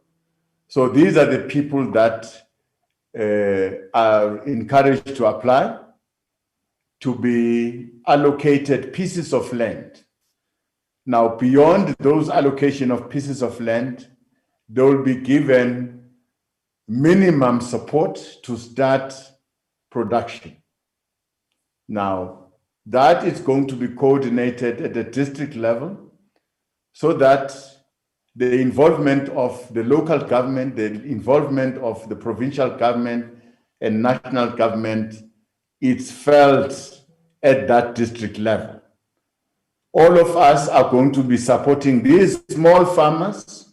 We're going to also support the new entrances. We're also going to support the commercial farmers so that as we allow new entrances, we continue to forge ahead and produce. Utilizing our commercial farmers, we continue to export. Those will be supported, and those middle farmers, small, they are going to be supported to grow up to commercial farming status. And we're also going to support those who are very new, who don't know how to till the land. They will be taught through our extension officers. They are going to be taught how best to till the land. We need their courage, we need their commitment. Thank you very much. Thank you very much, Mr. President. The third supplementary question comes from Honorable CFB Smith. Thank you, Honorable Smith. Honorable Chair. Am I audible? Yes, you're audible. Thank you very much, Honorable Chair. Honorable Deputy President, the department acknowledged in a presentation to the Select Committee at the end of the previous term that the CPA model are not working due to conflict amongst community members, and that there are usually a small group within the CPA that hijack the entire organization for their personal gain. In a question to the Minister of Agriculture, Land Reform and Rural Development, Honorable Didiza, on CPAs and the option of individual ownership, she said that individuals or families can apply for individual title deed as long as the CPAs amend their constitutions accordingly to provide for that. In light of these two facts, Deputy President, will you ensure that all South Africans who lives on communally owned land, for example, these communities living on land managed by the Richtersveld, Maremane, and Smithfield CPAs, has the option to opt out of group ownership to have the right to individual ownership of their properties? Thank you. Honorable Deputy President. Thank you very much, Honorable Chairperson. Yes, I must agree with the honorable member that the model, the CPA model, presents a lot of problems. And as a result of these problems, the land that has been given to those people under these CPAs is currently lying fallow. There's very little that is happening because people are continuously fighting. So we are currently looking at the best model that we can utilize. But of course, we are going to encourage people in those CPAs that if really they are interested in farming, they can apply for pieces of land elsewhere and present their applications to the Department of Agriculture. Because all we are looking for now, we are looking for new entrances in the agricultural market. In the agricultural sector, we have made land available. Government deliberately made land available, land that is in the hands of government. Government, under the leadership of the president, has taken the necessary steps to make land available to the people, those who want to plow the land, to women, to young people, people with disabilities. So we'll encourage that irregardless of who applies, as long as that person can demonstrate that he or she is willing to till the land. I think government should support those people so that we can expand our production capacity in the agricultural sector. Thank you very much. Thank you very much, Deputy President. The last supplementary question comes from Honorable S. Zandamela. Honorable Zandamela.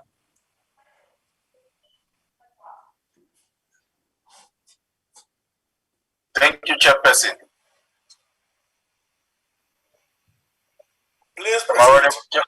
Oh, thanks, Chair. Yes, thanks, Chairperson. Deputy President, on the 15th of October 2020, the Department of Trade and Industry announced an allocation of 50 million for the first phase of the revitalization of the Timbaza Industrial Park. The revitalization work was set to include the construction of electrical high mast to improve visibility as part of the security improvement, as well as installing fencing, gate turnstiles and security guardhouse to enhance security in the park and ensure access, there's proper access control. Since then, the only visible feature there is the black fence that has been installed so far. There is no reconstruction and renovations of any of the vandalized factories in that area.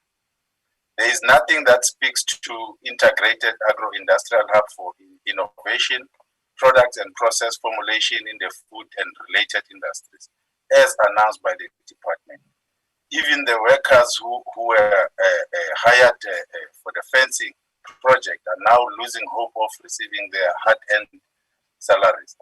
Deputy President, did the government make empty promises to the people of Alice, Timbaza, Keikama, Hook, and other nearby areas? If not, where is the 50 million allocated for the first phase of the industrial park? Thank you, Chairperson. Thank you very much, Honorable Deputy President. Thank you, Honorable Chairperson. Well, let's welcome the question from the Honorable Member and make an undertaking that we are going to go and investigate this matter of the industrial park and all the promises that were made to the people there. People are still waiting and promise that we'll come back and report to the House in writing. We are going to give a response to this question in writing after having made our own investigation and communicated to the relevant departments so that we do our monitoring and evaluation of this project that has been announced. Thank you very much. Thank you very much, President. The last question is question number 12. This is a question on ensuring Gusile Power Station project is on schedule. Question has been raised by H.S. Boshoff and is directed to the Deputy President. Honorable Deputy President. Thank you very much, Honorable Speaker. The ESCOM board and management are committed to completing Gusile Power Station within the revised board-approved completion date, that is 2024-25 financial year. And within the project budget of 161.4 billion rands, excluding interest during construction. The project budget remains unchanged and includes design, defect modification, and the cost overruns. Not only has ESCOM board and management been applying efforts to drive the completion of Gusile to meet these targets, dates, the priority has also been to unlock and to resolve the issues hindering the completion of the project. Through the annual shareholder compact, ESCOM is measured on the delivery of major milestones for both Medupi and Gusile projects. The status of the project schedule, progress, and mitigation actions are monitored through regular executive engagement with the Department of Public Enterprises. Delays on Unit 4, Unit 5, and Unit 6 were due to contractor, financial, commercial, and contractual issues. However, the project team is pursuing rigorous schedule recovery, plans for achievement of the milestones that are at risk. We are advised that the plans are sufficient to complete the Gusile project within the set target dates. The commercial operation target dates for the remaining 3 units is January 2023 for Unit 4, December 2023 for Unit 5, and May 2024 for Unit 6. Furthermore, we can report that during our visit to Kusile Power Station last month, the political task team on ESCOM was encouraged by the progress being made and the commitment by the management to implement appropriate risk management plans and design defect modification. Measures have been put in place to strengthen project monitoring, oversight, and assurance capability, which will result in an increased controls over productivity and ensure contractor and supplier quality input to avoid schedule and cost overruns. Thank you very much, Honorable Chairperson. Thank you very much, Honorable Deputy President. We'll move on to the first supplementary question from Honorable H.S. Boshoff. Honorable Boshoff.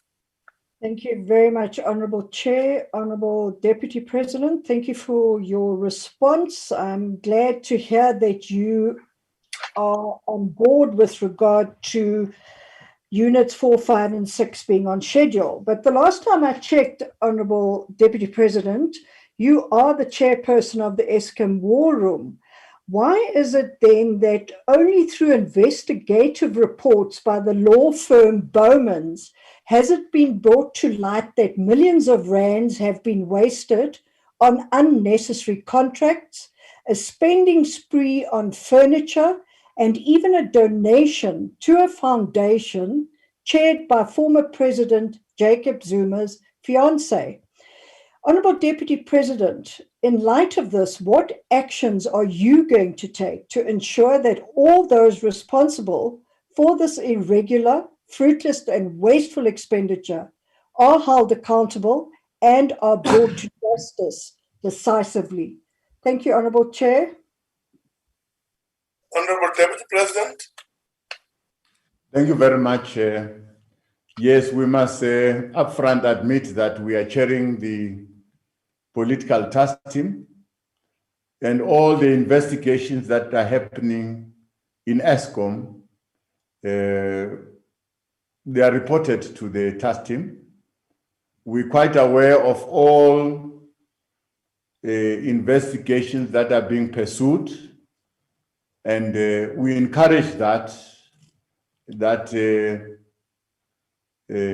all these investigations, when they reach a particular point, they should be reported to the law enforcement agencies. That is one part of our assignment, to ensure that if there's any wrongdoing, there's corrupt practices that will happen before they are handled. But those corrupt practices cannot stop us from proceeding with the assignment of getting ESCOM to deliver energy to the country. So yes, we are quite aware, and we are happy with progress that is being made in terms of the investigation, and will support the investigation and the action of our law enforcement agencies around this investigation. Thank you very much. Thank you very much, Deputy President. The next question is supplementary question 2 that will come from Honorable S. Zandamela. Honorable Zandamela. Thank you, Chairperson.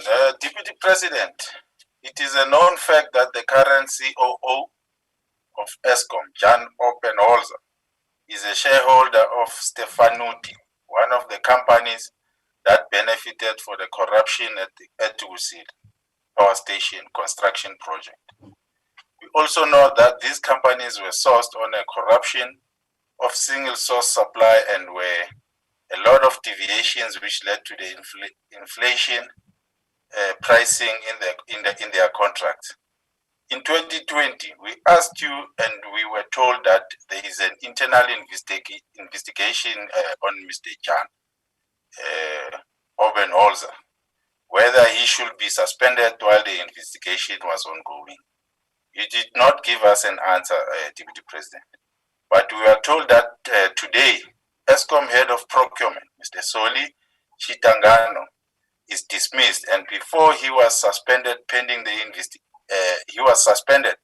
investigation that said he must go. We are told today that the general manager of Kubek Power Station is suspended for poor performance, but no one is suspended for load shedding. We are asking you again, Deputy President, is it only Black African managers that get suspended pending investigations at ESCOM? Deputy President, what has the government done about all allegations, and why there is no action taken when senior executives are implicated at ESCOM? Thank you, Chairperson. Thank you very much, Honorable Deputy President. Thank you very much, Honorable Chair. Let's welcome the question.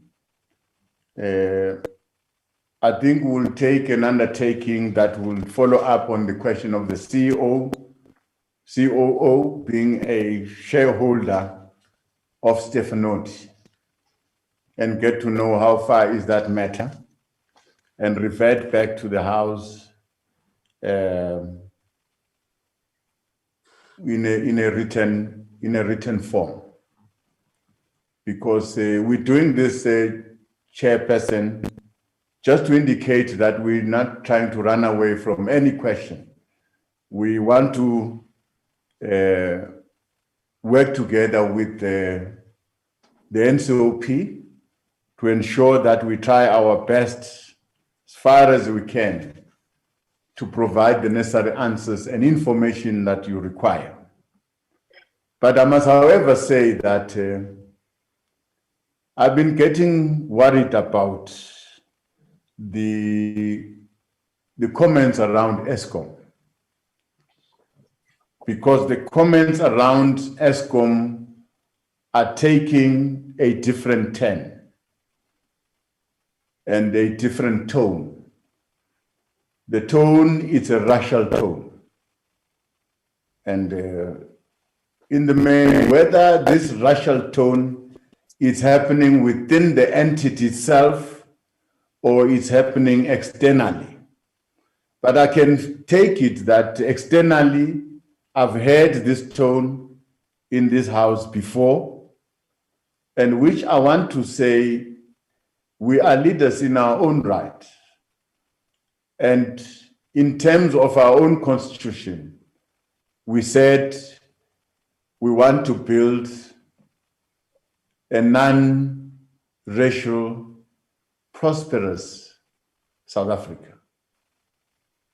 I think we must desist to look at problems through the eye of racialism, through the eye of racism. I'll always listen to any problem that is being said, but let's desist from going a step further to put a color into that challenge. If people are suspended, they are suspended because they've done something wrong. They are not suspended just because of their color.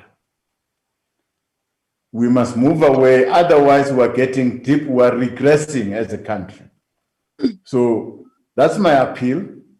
Of course, I'm taking it upon myself to investigate and to come back to you on the matter of the COO as a shareholder of Stefanoti to say how far are we. But let us desist from making every challenge that we're facing a racial problem.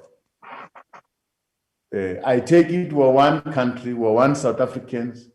We must openly be seen working towards the unity of our people in their diversity. We know that we are diverse, we're coming from different backgrounds, but we constitute the South African population. Thank you very much. Thank you very much, Deputy President. The third supplementary question comes from Honorable M.A.R. De Bruin. Honorable De Bruin.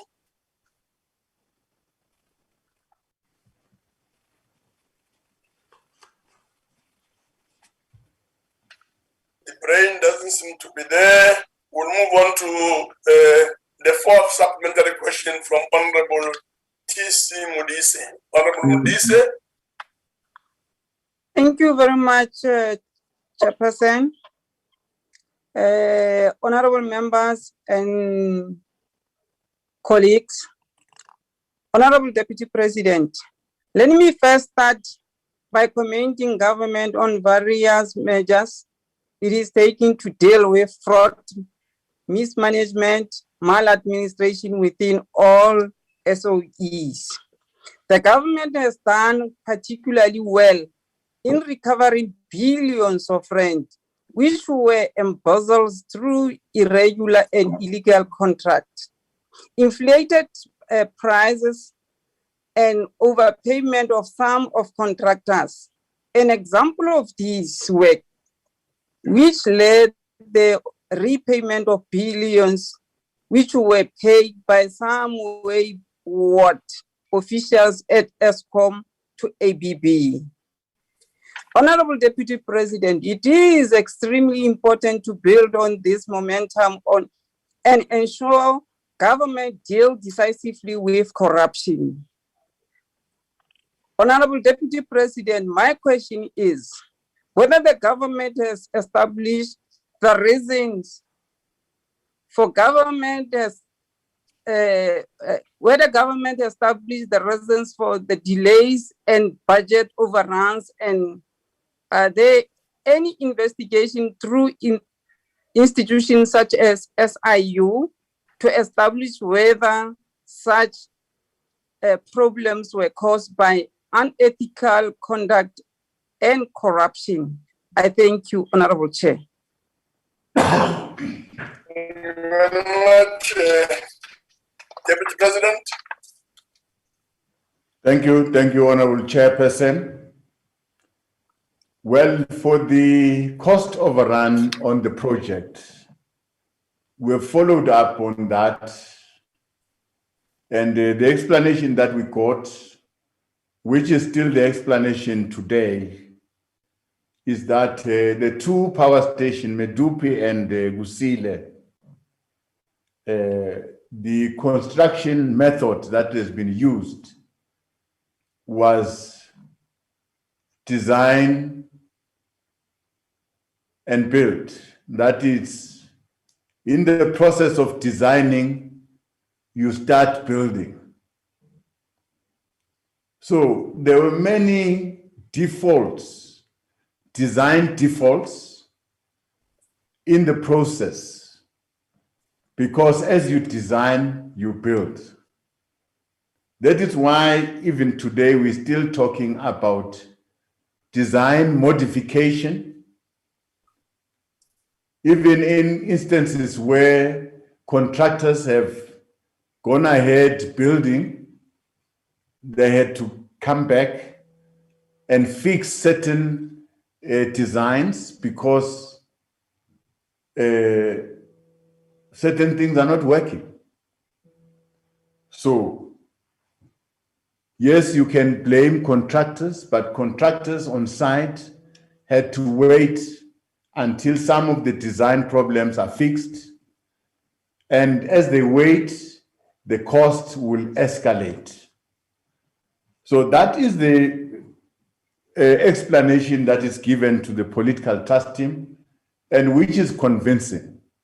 But I take it if there are other motives behind that we don't know, our law enforcement agencies will finally find those. But we are happy that very soon we are going to get Medupi finally into operation, fully operational, we are going to add a certain amount of megawatts. We are steaming ahead with the Gusile. Want to ensure finally that Gusile is done and dusted with, so that it gets into full operational. We're quite aware that this won't assist in the generation shortage.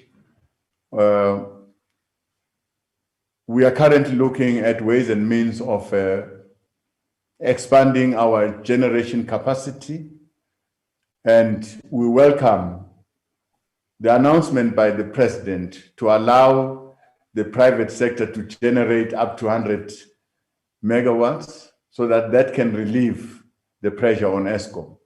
Thank you very much. Thank you very much, Deputy President. Just to try one more time,